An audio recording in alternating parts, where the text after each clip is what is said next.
do sistema, começa a montar uma operação para derrotar o crime organizado e o narcotráfico. Existia um general venezuelano que trabalhou para a inteligência da Venezuela muitos anos nos governos anteriores bolivarianos, chamado Carvajal. Ele foi preso, né? Estava, eu acho que na Espanha, foi extraditado para os Estados Unidos. Lá nos Estados Unidos, ele fez uma espécie de uma delação e apresentou a forma, a estrutura, como o crime organizado financia governos de esquerda em toda a América Latina, para conseguir deles também o seu favor. Mas ele colocou tudo isso e, para muitas das suas alegações, Carvajal não tinha documentos comprobatórios. E alguns lapsos, alguns buracos na sua narrativa não fechavam. Mas ele disse que o Chávez poderia falar, mas já está morto, se não tivesse morto. E o Maduro poderia também, porque o Maduro sucedeu como cabeça desse esquema. E não é só o Maduro, né? O presidente da Assembleia lá, do Congresso, etc. Mas o Maduro era a pessoa-chave.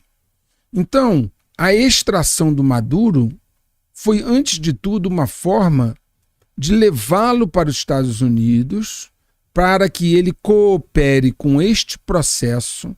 Quando esse processo, as provas, tudo estiver maduro, o Maduro, né? Quando estiver maduro, sim, eles vão divulgar e vão emitir mandatos de prisão internacionais contra diversas lideranças da esquerda na América Latina. Mas eles querem ter nas mãos deles os depoimentos, os documentos, todo o esquema montado.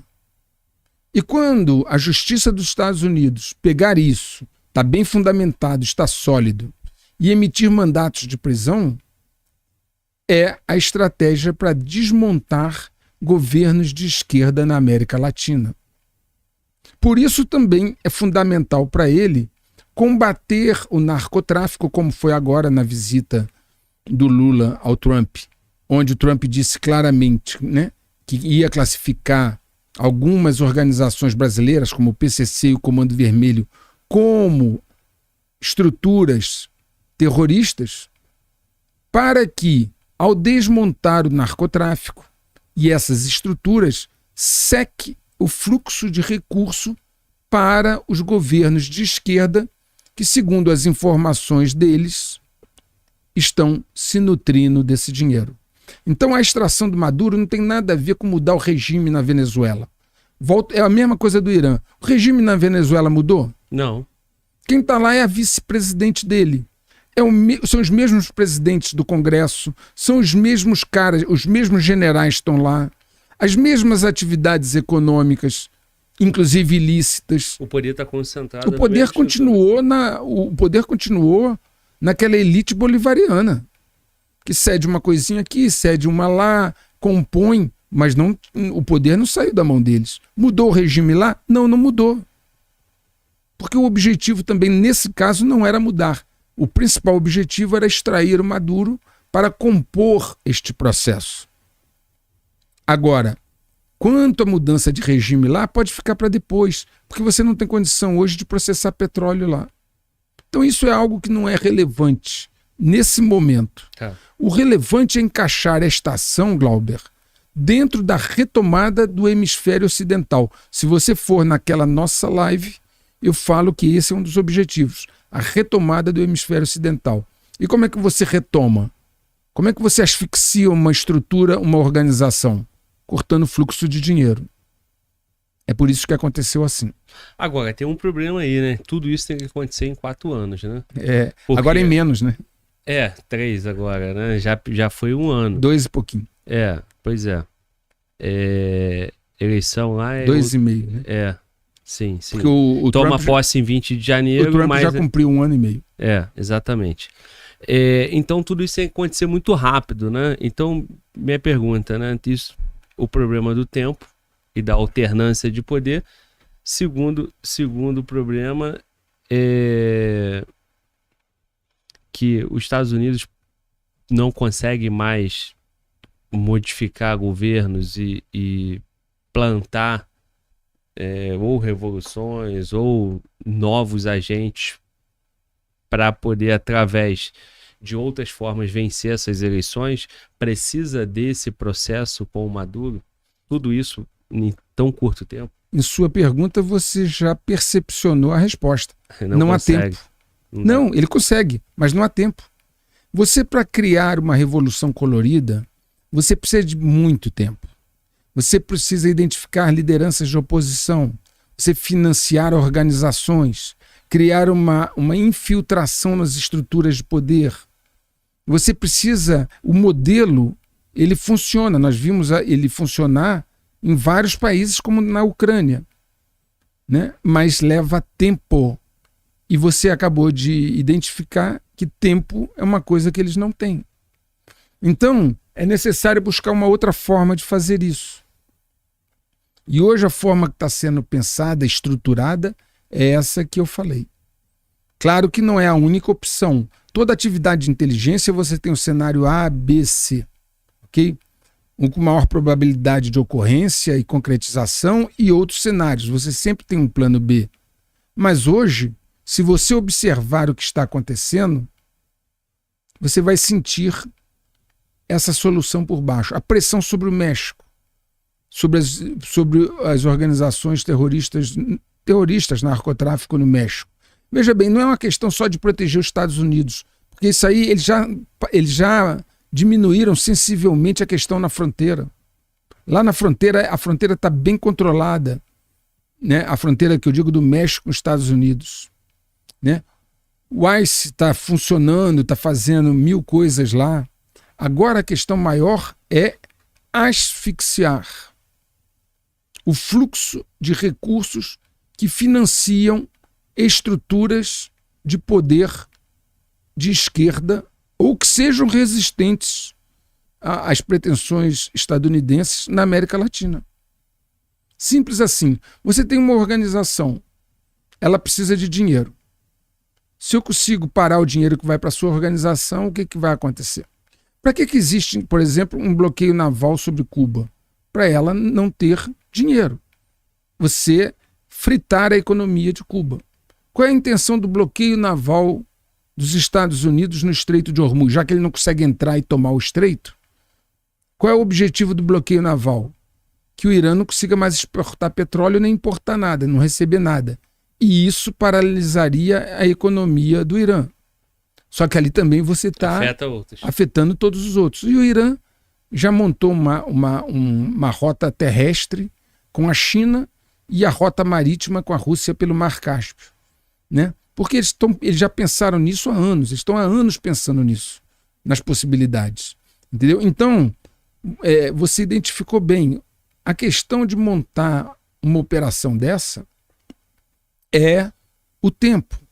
Veja bem, Glauber, eu já te perguntei isso aqui uma vez. Se você estivesse trabalhando lá, numa estrutura profissional de inteligência, te fosse dado o encargo de fazer uma revolução colorida no Brasil, os primeiros pré-requisitos que teriam que ser colocados na mesa há insatisfação popular? Você diria, até tem. Há líderes para tomar para si esse movimento, que eu possa dar suporte, dinheiro, tecnologia, técnicas, e esses líderes assumirem isso? Começa a dificultar. No Brasil? Olha para a direita do Brasil. Eu sempre falei isso aqui mais de uma vez. A direita no Brasil, ela é composta de um bando de pessoas, muitas pessoas, que pensam ser o que não são e ter o que não têm. Não entendem nada de poder real. Nada. Eu vou ser bem enfático nisso. Não é que entendem pouco, não. Não entendem nada de poder real. E os frutos falam da árvore. Tanto que ficaram 4 anos no poder e foram apiados do poder. Porque não sabem lidar com o poder real. Não sabem sequer de onde ele vem. E dentro de uma estrutura dessa, você precisaria identificar líderes, financiar estruturas, etc. Olha para o Brasil. Quantos anos ia levar se conseguisse? E 2025, né? Foi 2025 inteiro num flerte ali com essa direita, né? Porque você tem lá dentro dos Estados Unidos, agora o Eduardo Bolsonaro, né? Herdeiro, filho do último presidente, né? De direita, Jair Bolsonaro, com uma sinalização de proximidade do Trump, né? Do poder ali estadunidense. Aí você tem também jornalistas, né, que estão ali exilados, né, em tese, né? Figueiredo, Alan dos Santos, todos esses caras lideram, né, esse movimento de direita bolsonarista. E eu vou sempre falar em tese porque a gente está, né, analisando e olhando para o fruto da árvore, né? Então, assim, 2025, Lei Magnitsky, sanções e tarifa, reuniões no Congresso americano. Então, foi a direita, essa direita bolsonarista, né, liderada pelo filho Eduardo, o jornalista Figueiredo, o Alan dos Santos, que são o porta-voz da comunicação, né, desde 2016, 17, né, desse movimento olavista bolsonarista, né, que é esse movimento de direita no Brasil. Parecia, né, isso foi vendido como essa esperança. Essa esperança não morreu para muitos, né? Acho que para essa crença de oposição no Brasil, o caminho é esse, né? Que se tem essa conquista, né? Que o Bolsonaro tem essa relação com o Trump desde o primeiro mandato do Trump, e que eles estariam, né, construindo a mudança desse rompimento com esse regime que o Brasil tem hoje através dessa interferência externa. Só que o tempo avançou e o tempo é o senhor da razão, né? Do fruto conhecer a árvore, né? Então, e agora? Pois é. Responda. Pelo fruto se conhece a árvore. O que aconteceu? Nada. O Trump, logo depois, quando houve esse movimento que você citou, do Eduardo e demais, o Trump tem uma característica que eu já falei aqui, como foi com Israel. Ele ouve uma história, ele se empolga e vai. E deu no que deu no Irã. A mesma coisa ali. Ele ouviu uma história, se empolgou e foi. O que ele fez? Lei Magnitsky, tarifa, né? Comunicações nas redes sociais, né? Dizendo que ia fazer e ia acontecer. O que aconteceu? O governo do Brasil, assim como os outros que sempre que tiveram alguma ameaça, não cedeu. O que o Trump fez? Recuou, como ele sempre faz. Retirou a lei Magnitsky, retirou as sanções, retirou as tarifas. E aí, nesse momento, o que acontece? Ele olha para cá, alguém olha por ele, ou ele olha, fala assim, caramba, eu comprei essa história aqui, apliquei tudo isso, tarifa, penalidade, lei Magnitsky, ameacei. Só que é o seguinte, meu amigo, agora ninguém me entrega nada. Você veio aqui, falou, e na hora que eu fiquei numa situação de confronto, o que eu tenho? Você tem alguma coisa para me entregar? O que você tem? Então, meu amigo, é o seguinte, recuou, e na primeira vez que ele encontrou com o Lula na ONU, falou, cara, o cara é ótimo. Tive uma excelente química com o Lula. Uhum. Não foi? Foi. Você já viu um presidente dos Estados Unidos elogiar um presidente brasileiro daquela forma? Ele é muito legal, tive uma excelente química com ele, ele é muito bom. E dali pra frente, o tempo todo ele elogiando o Lula. Não, já teve o Obama, né?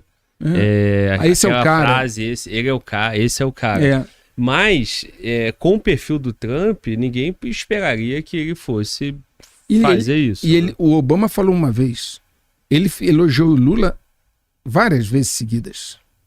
Né? Então, o que acontece? Segundo algumas fontes, ele olhou para cá e falou assim, pô, o que a direita lá tem? Isso que o Eduardo me contou, o pessoal me contou aqui, o que tem? Eles não têm nada para me entregar. Agora, se eu brigar com o Brasil, o que eu tenho a perder? Eu não tenho substituto para os produtos que eles vendem para mim. Vai prejudicar a minha retomada do hemisfério ocidental, porque o Brasil é o maior país do hemisfério ocidental. Eu posso, inclusive, tornar o presidente de lá mais popular pela bandeira da soberania e tal. Então, eu vou parar com isso. Recuou. Inclusive, a avaliação do Lula subiu nessa época. Nessa época. Recuou. Voltou a cair, mas nessa época subiu. Recuou porque viu que a direita que tinha falado com ele tinha discurso, mas não tinha nada para entregar. Voltou atrás e se recompôs. Né? Agora você vê, com tudo isso, segundo o que está sendo colocado, inclusive por um desses repórteres dos Estados Unidos, quem marcou a reunião do Lula com Trump foi Joesley Batista, com uma ligação. Segundo foi colocado, segundo essa versão, o Joesley estava com o Lula e falou assim, por que você não conversa com Trump? Eu estou assim, colocando isso. Metaforicamente do jeito que está narrado aí. Aí ele falou, não, eu estou tendo dificuldade de marcar com Trump. Ele falou, não, isso é fácil. Eu ligo agora para ele. Ele pegou o telefone e ligou para o Trump. Você imaginaria uma coisa dessa? Um empresário e o Trump atendeu o telefone? E que empresário, né? O empresário que está sendo, inclusive, que já foi preso. Não, e lá vai ser processado por causa do aumento. Ele diz que houve um cartel de frigoríficos e tal. Esse cara, um brasileiro, um empresário brasileiro, liga do celular pro Trump. E o Trump atende. E marca o encontro do Lula com o Trump. E o Trump concorda. Quando é que qualquer um desses que você falou que está exilado nos Estados Unidos vai pegar um celular e ligar para o Trump? E ele vai atender? Difícil, hein? Não vou dizer nunca porque é uma palavra forte. Quando houve a posse do Trump, eles nem sequer ficaram próximos a ele no prédio principal. Então as coisas não são como se fantasia. O Trump tem essas questões de arroubos, etc., mas ele sabe que na hora do vamos ver, ele é pragmático. O que você tem para me entregar? Inclusive, o Joesley Batista, ele teve na Venezuela também, intermediando ali com o Maduro, em nome do Trump, em nome dos Estados Unidos. Lembra desse episódio? Ele está trabalhando para os caras. Por isso, quando ele liga, o Trump atende. E sabe quando o Trump vai atender uma ligação do pessoal daqui? Ou desses que estão exilados? Improvável. Pois é. O que o Joesley tem para oferecer? Muita coisa, né? É a maior produtora de proteína animal, né, do mundo, né? Então, não só isso, mas todo o grupo JF, né? O poder que Glauber, tem... presta atenção no que favor. Eu falo. Você sabe que muita coisa está nas entrelinhas. O que eu falei de como eles estão fazendo e o motivo de ter extraído Maduro. Agora você pensa num cara que conhece o subterrâneo do Brasil e da América Latina. Você acha que o Joesley não conhece? Pô, e conhece muito, né? A história dele mostra e a influência que ele tem, né? Então, assim, será que o Joesley sabe o que tirar do Lula? Como tirar? Ele é muito hábil. E ele tem o que entregar para o Trump. Se o Joesley não tivesse nada de valor a ser entregue, ele não tinha nem o telefone do Trump. E se ligasse, não seria atendido. Pensa um empresário brasileiro ligando para o presidente dos Estados Unidos. Agora, se você entender o que eu estou colocando para você, a extração do Maduro, essa proximidade do Joesley e outras coisas,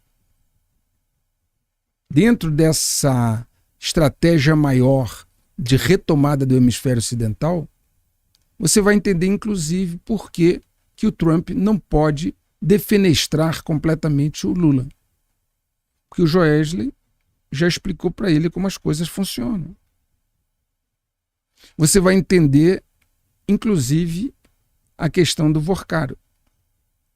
Você vai entender muitas outras coisas se você perceber como as coisas funcionam dentro da nova política de defesa e segurança dos Estados Unidos.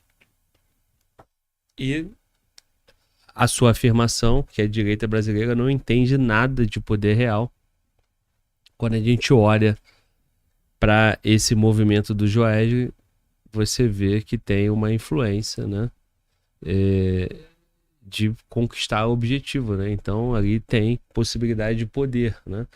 E o que a direita brasileira poderia oferecer, colocar, né, à mesa como oferta, o Joesley consegue com muita facilidade com Lula no poder.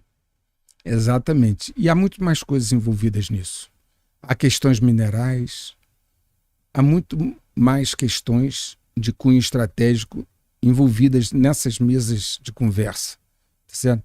Quando eu digo a vocês sobre a direita brasileira, o maior problema da direita brasileira chama-se vaidade. Né? Abaixo do céu tudo é vaidade, está escrito. Né? E essa é a maior fragilidade, a maior vulnerabilidade, a maior fraqueza que um homem pode ter. A vaidade. Porque torna ele facilmente manipulável e torna ele uma pessoa que não se aproxima do conhecimento, porque ele pensa que já sabe. A vaidade faz a pessoa pensar que sabe, mesmo sem saber. E aí ela é facilmente manipulada pelos seus assessores e pessoas próximas, porque 2, 3 elogios faz o cara ficar contente pra caramba. Aí vem um cara lá que sabe manipular, faz 2, 3 elogios, o vaidoso fica todo, infla o ego, fica todo contente. E a vaidade faz ele ter uma autoimagem errada dele mesmo, pensando ser o que não é, ter o que não tem. E isso fragiliza a consciência situacional num campo de batalha, e isso é decisivo. Vamos novamente para os frutos da árvore. A direita ganhou a eleição com Bolsonaro. No início ele era um azarão. Ele não fez campanha, porque houve o problema da faca, ele praticamente não fez campanha. Ele ganhou a eleição praticamente do hospital. Né? 4 anos no poder. Não aprenderam a lidar com o poder. Perderam a eleição seguinte, que ninguém imaginaria que ia perder. Ninguém imaginaria que ia perder.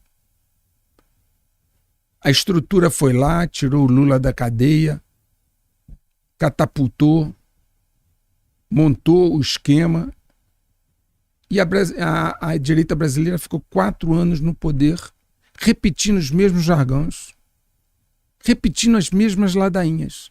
E quando saiu, a esquerda não perdoa. Botou quase todo mundo aí ou na cadeia ou sofrendo reveses muito fortes. E nesses anos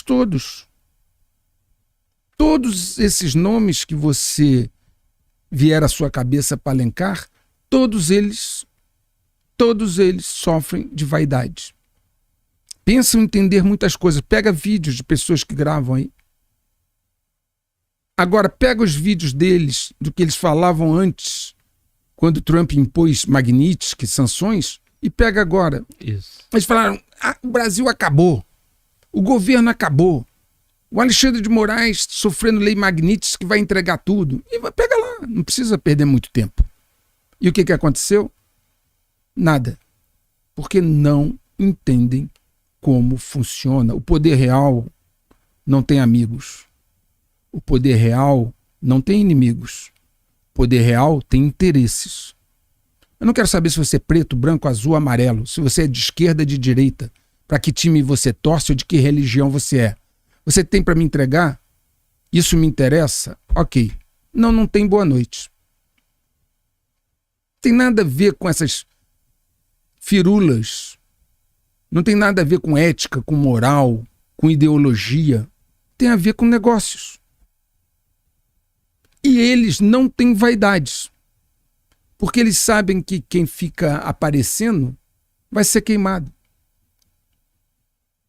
E a direita continua ingênua, despreparada para o poder e auto-enganável. Ela se engana a si própria com bobagens, com jargões, com campanhas tolas. E isso não é poder. São vaidosos e torcedores, né? Torcedores ao extremo. Hoje você tem o fanatismo, o radicalismo dos dois lados, tanto de um lado quanto do outro. E a banda da população que fica no meio não apoia nem um lado nem o outro, está hoje meio perdida sem saber o que fazer. E isso está sendo medido. O termômetro está lá para sentir qual é o caminho fora desses dois eixos. Muito bom. Agora, eles não são só vaidosos e torcedores, né? Eles precisam disso para se manter na hegemonia de oposição, né? Eles precisam disso para serem uma opção, né? E terem esse controle dessa narrativa de libertar o Brasil, né? Hoje, um discurso mais equilibrado, mais ponderado, sem propensão para esses dois lados, é considerado um isentão, um cara que não tem opinião, um cara que não toma partido. Quando, na verdade, durante a história geral da política em países sérios, as pessoas equilibradas, isentas, que conseguiam pegar o melhor de todos e montar uma equipe, sempre foram consideradas as mais meritórias. E aqui no Brasil se criou um tal estereótipo de que o cara tem que ter partido, tem que ter time, tem que ter não sei o quê, porque senão ele é isentão. Não, ele pode ser um cara equilibrado, pode ser um cara ponderado, que ouve um lado e ouve o outro, pega o que tem de melhor de um lado e o melhor do outro. E essa questão de rotular, que sempre foi uma questão da esquerda, de criar rótulos e desconstruir reputações, não foi? Uhum. É o mesmo que a direita faz hoje. E brigam entre si. E dividir também, né? É. Então, você olha que a direita hoje faz o mesmo que a esquerda sempre fez. Rotular, desconstruir reputações e dividir, brigar entre si. Vê aí a briga dessas diversas pessoas que você citou. Quando alguém desponta, aquele deputado lá mais jovem, o Nicolas Ferreira e tal, toma pau. Qualquer um que desponta, toma pau. A menina lá do Sul tomou pau também. Então, E agora, mais recente, é o ex-ministro do Meio Ambiente, Ricardo Salles, também estão brigando por interesse, por vaidade. por quê? Porque a maneira de pensar de torcedores, seja de um lado, seja do outro, não estou dizendo se é bom ou mal, eu estou aqui colocando modus operandi, ok? Seja de esquerda ou de direita, acaba sendo o mesmo. Rotular quem não adere, desconstruir reputações só porque o cara não concorda com você. Brigar. Gente, a quantidade de brigas que tem na direita é uma coisa impressionante. A quantidade de pessoas da direita que está exilada, presa ou em uma situação difícil é enorme. Sabe por quê? Porque ninguém dá mão a ninguém na direita. Vai atrás de quem ajudou o governo anterior. Raramente alguém dá a mão a alguém. E na esquerda é o contrário. Ninguém larga a mão de ninguém. Isso é uma diferença. Pois é, e nessa divisão, o cara que foi equilibrado, o cara que tiver esse senso, né, e não tiver tomado de vaidade, né, fizer uma análise, se ele não for torcedor, ele automaticamente é desconstruído e essa divisão joga ele como se estivesse jogando contra e, na verdade, fosse, mais um da esquerda infiltrado, né? Isso. Então... E aí isso força o político que quer ser eleito ou que quer ser popular começar a tomar partido para não sofrer o rótulo. Sim. O rótulo da direita, assim como a esquerda, também rotula. O método dos dois lados acaba sendo o mesmo. Sim. E, inclusive, né, essa questão